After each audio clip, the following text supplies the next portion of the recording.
One income used to buy a house. Now, even with two incomes, you can't. What happened? In the mid-1980s, the median new home in America sold for around $82,000. The median household earned just over $23,000 a year. That's roughly 3.5 times income. And one steady paycheck was often enough to qualify for a mortgage. Today, the median new home sells for more than $400,000, and the median household income is about $83,000, according to the latest census data. That puts the price of a new home at roughly 5 times the annual income, and most households now rely on 2 full-time earners just to reach that number. Same country, same aspiration, just a different timeline. According to Harvard, high home prices and interest rates have pushed sales to their lowest level in 30 years. Using the National Association of Realtors Housing Affordability Index, analysts find that housing affordability has fallen to levels last seen in the 1980s, driven primarily by high home prices relative to median family income. This didn't happen because you're less responsible than your parents. It happened because wages and home prices broke apart. Homes used to cost what workers could afford. Now they cost what asset owners will pay. The numbers show exactly when that break happened. Let's go back to 1985 and look at what normal used to mean before the system changed.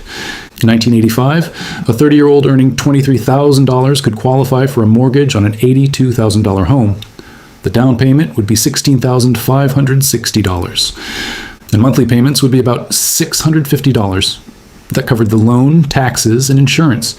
It was 33% of gross income. That's exactly what banks considered affordable. And most of the time, that was possible on a single income because many households had one main earner while the other parent stayed home or worked part-time. The system worked because the relationship between home prices and incomes stayed steady. Home prices couldn't rise much faster than incomes for long without causing problems. Here's why. If homes became too expensive compared to what people earned, fewer families could buy them. When fewer people could buy, demand dropped. When demand dropped, prices went down. That kept prices connected to what working families could actually afford. It's simple supply and demand. From 1950 through 1985, home prices stayed between 3 and 4 times median income. Expensive cities were exceptions. But for most Americans, the pattern held steady. A teacher, factory worker, or nurse could buy a modest 3-bedroom home in a safe neighborhood and raise a family there. It wasn't considered luxury. It was just normal middle-class life. But in the decades that followed, something shifted. The link between home prices and everyday income started to weaken. Once that link broke, the price-to-income ratio began rising, first slowly, then much faster, until owning a home became mathematically out of reach for many average workers. This explains part of it. But the full picture only becomes clear when you see what happened to wages. Wages are supposed to be the base of buying power in an economy. When wages rise, people can afford more. But when wages stay steady, everything gets harder. In 1973, the average American worker earned $23.68 per hour in today's dollars. That was the high point for wage growth in the 20th century. An hour of work in 1973 could buy more than at any time before or since. Then something changed. From 1973 to 2025, average hourly wages went from $23 to $24 after adjusting for inflation. That's a gain of just 67 cents over 52 years. That's only 2.8% growth in more than half a century. In simple terms, the buying power of an hour of work has barely moved since the early 1970s. The same pattern shows up in yearly income. In 1980, the median household made $17,710. By 2025, that rose to $83,730. Sounds like massive growth. But adjust for inflation, in 1980 income equals about $65,970 today. So real buying power went from $65,970 to $83,150. That's $17,000 over 45 years. Most of the increase just kept up with inflation. Let's look at another example. A factory worker in the 70s might produce 100 widgets per hour. By 2025, better machines let that worker produce 180 widgets per hour. That's 80% more output. But their inflation-adjusted pay barely moved. The company kept the extra profit. They captured the extra gain. The worker did not. From 1948 to 1973, productivity and wages rose together. Productivity grew 96% and wages grew 91%.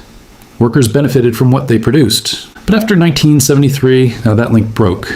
Productivity rose 77.5%, while wages rose only 11.9%. Workers created much more value, but their pay did not keep up. So where did the gains go? They went to asset owners. Remember the pattern. Wages stay flat, productivity goes up, wealth flows somewhere else. That's the mechanism that broke housing affordability.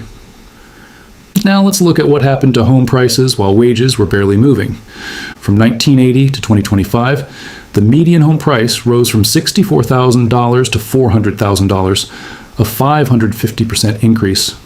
During that same time, median household income went from $17,000 to $83,000, a 370% increase.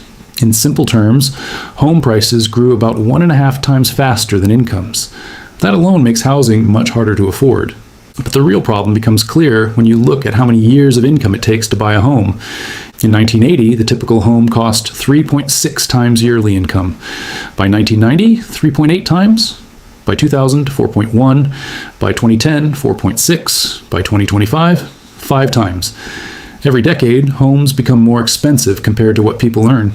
Even if wages had grown faster, this rising gap would still make buying a home harder.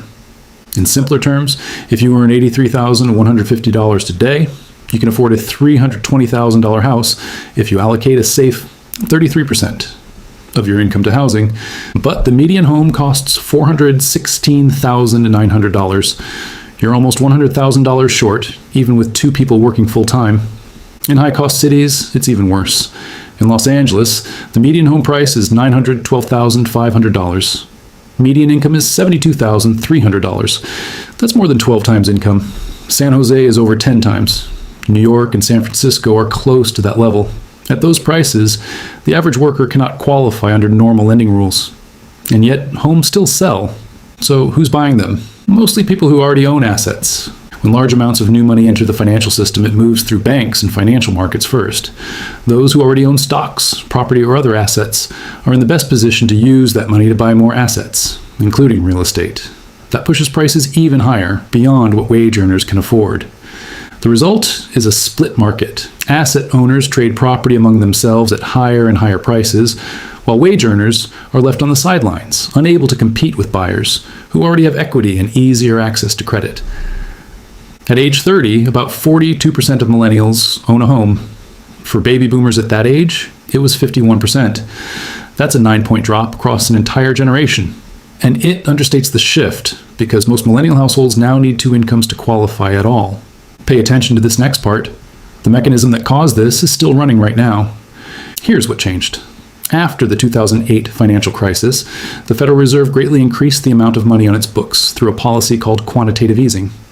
Before 2008, the Fed's total assets were under $1 trillion.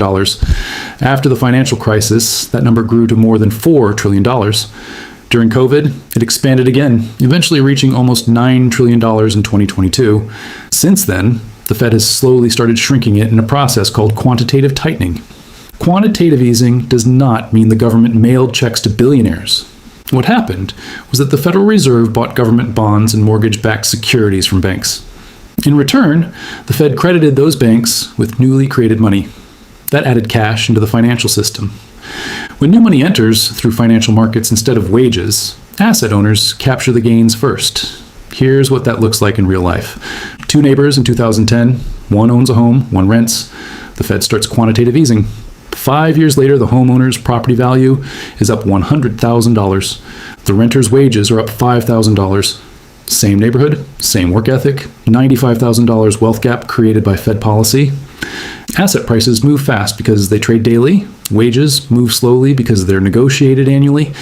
So as the Fed's balance sheet grew from $1 trillion to $9 trillion, stocks and real estate surged while paychecks stagnated.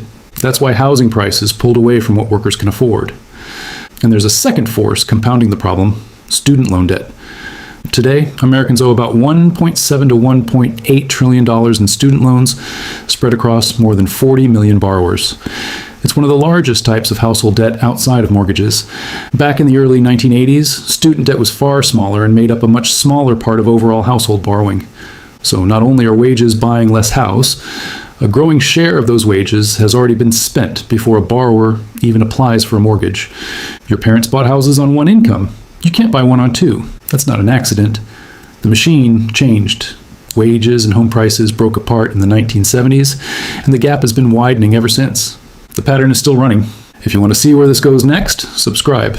I'm tracking the numbers most people ignore.